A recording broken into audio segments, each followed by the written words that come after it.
Hi all, welcome to my channel. ഇന്ന് നമുക്ക് ഒരു അടിപൊളി ബ്രെഡ് പുഡിങ്ങിൻ്റെ റെസിപ്പി നോക്കാം. ഇത് ബ്രെഡ് ആണെന്ന് കഴിക്കുമ്പോൾ നമുക്ക് തോന്നില്ല, നല്ല ടേസ്റ്റിയാണ് ഇത് കഴിക്കാനായിട്ട്.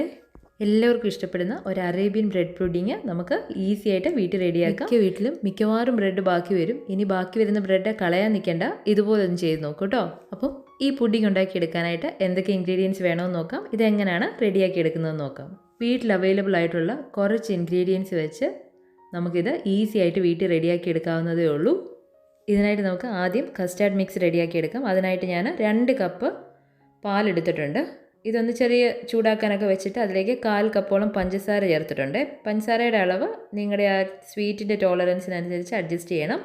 ഇനി ഒരു 2 ടേബിൾ സ്പൂണോളം കസ്റ്റാർഡ് പൗഡർ എടുത്തിട്ടുണ്ട്. ഞാൻ വാനില കസ്റ്റാർഡ് പൗഡറാണ് എടുത്തേക്കുന്നത്.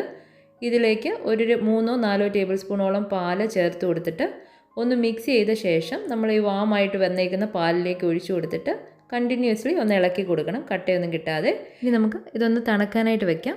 അപ്പോൾ ഞാൻ ബ്രെഡ് പുഡിങ് സെറ്റാക്കാനുള്ള എല്ലാം എടുത്തു വെച്ചിട്ടുണ്ട്. ബ്രെഡ്, കണ്ടൻസ് മിൽക്ക്, ക്രീം, പിന്നെ നമ്മൾ റെഡിയാക്കിയ കസ്റ്റാർഡ് മിക്സും പിന്നെ നട്ട്സും ഇത് സെറ്റാക്കാനുള്ള ഒരു ട്രേയും എടുത്തിട്ടുണ്ട്. ആദ്യം നമുക്ക് ഈ ക്രീമും കണ്ടൻസ് മിൽക്കും വാനില എസൻസും കൂടി ഒന്ന് മിക്സ് ചെയ്യണം. ഞാൻ 1 കപ്പോളം ക്രീം എടുത്തിട്ടുണ്ട്. നിങ്ങൾക്ക് ഫ്രഷ് ക്രീമോ വിപ്പിംഗ് ക്രീമോ എടുക്കാവുന്നതാണ്.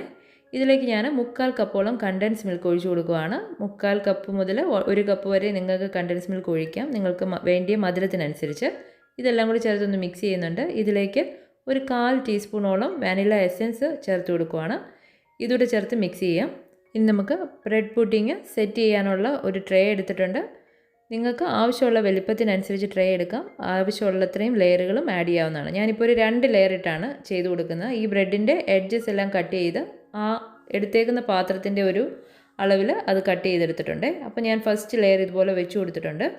ഇതിലേക്ക് നമ്മൾ റെഡിയാക്കി വെച്ചിരിക്കുന്ന കസ്റ്റാർഡിൻ്റെ മിക്സ് നല്ലപോലെ ഒഴിച്ചു കൊടുക്കുകയാണ്. ഈ ബ്രെഡ് ഇതിൽ കസ്റ്റാർഡ് മിക്സിലും നമ്മൾ ഒഴിക്കുന്ന ഈ ക്രീമും കണ്ടൻസ് മിൽക്കിലും ഒക്കെ നല്ലപോലെ സോക്ക് ചെയ്യണം. അതുകൊണ്ട് ഞാൻ ഫസ്റ്റ് ലെയർ ഇപ്പോൾ ഒഴിച്ചു കൊടുത്തിട്ടുണ്ട് കസ്റ്റാർഡിൻ്റെ മിക്സ്. ഇനി നമുക്ക് ക്രീമും കണ്ടൻസ് മിൽക്കും ചേർന്ന മിക്സും കൂടെ ഒഴിച്ചു കൊടുക്കാം. അതിനുശേഷം ഇതിലേക്ക് നിങ്ങൾക്ക് ഇഷ്ടമുള്ള നട്ട്സ്, നിങ്ങൾ ഇതിൻ്റെ കൂടെ കഴിക്കാൻ ഇഷ്ടപ്പെടുന്ന നട്ട്സ് ചേർത്ത് കൊടുക്കാം. ഞാനൊരു മിക്സ്ഡ് നട്ട്സിൻ്റെ മിക്സാണ് എടുത്തേക്കുന്നത്. ഈ നട്ട്സ് നമുക്ക് ഈ ബ്രെഡിൻ്റെ മുകളിലേക്ക് ഇതുപോലെ ഇട്ട് കൊടുക്കുന്നുണ്ട്. ഇനി നമുക്ക് അടുത്ത ലെയർ ഓഫ് ബ്രെഡ് ഇതിൻ്റെ മുകളിൽ വെച്ച് കൊടുക്കാനുള്ളതാണ്. നമ്മൾ ഫസ്റ്റ് ലെയർ വെച്ച പോലെ തന്നെ ഈ ബ്രെഡ് പീസുകളെല്ലാം ഇതിൻ്റെ മുകളിലേക്ക് ഇതുപോലെ അടുക്കി വെച്ച് കൊടുക്കുന്നുണ്ട് കേട്ടോ. ഞാൻ ഇതുപോലെ ഇത് അറേഞ്ച് ചെയ്ത് കൊടുത്തിട്ടുണ്ട്. ഇനി ഇതിൻ്റെ മുകളിലേക്ക് നമ്മൾ നേരത്തെ ഒഴിച്ച പോലെ തന്നെ കസ്റ്റാർഡ് മിൽക്കും ചേർന്ന മിക്സ് ചേർത്ത് കൊടുക്കുകയാണ്. ഇതുപോലെ നല്ലപോലെ സ്പ്രെഡ് ചെയ്ത് കൊടുക്കുന്നുണ്ട്.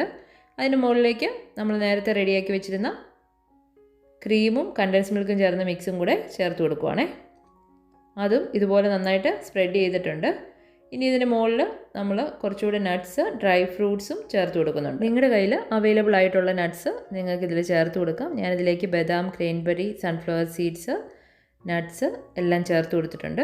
ഇതുപോലെ ഇത് സെറ്റാക്കി എടുത്തിട്ടുണ്ട്. ഇനി ഇതൊരു 2 മുതൽ 3 മണിക്കൂർ വരെ എങ്കിലും നമ്മൾ ഒന്ന് ഫ്രിഡ്ജിൽ വെക്കുന്നുണ്ട്. അത് കഴിയുമ്പോൾ ഇതുപോലെ ഇത് സെറ്റായി റെഡിയായി കിട്ടും. ഇത് നല്ല സൂപ്പർ ടേസ്റ്റിയും ഈസിയും ആയിട്ടുള്ള ഒരു പുഡിംഗ് റെസിപ്പിയാണ്. ഇതുവരെ ട്രൈ ചെയ്തിട്ടില്ലെങ്കിൽ ഒന്ന് ട്രൈ ചെയ്ത് നോക്കണം. എല്ലാവർക്കും ഇഷ്ടപ്പെടും. വീഡിയോ ഇഷ്ടപ്പെട്ടെങ്കിൽ ലൈക്കും ഷെയറും സബ്സ്ക്രൈബും ചെയ്യണേ. Thank you for watching.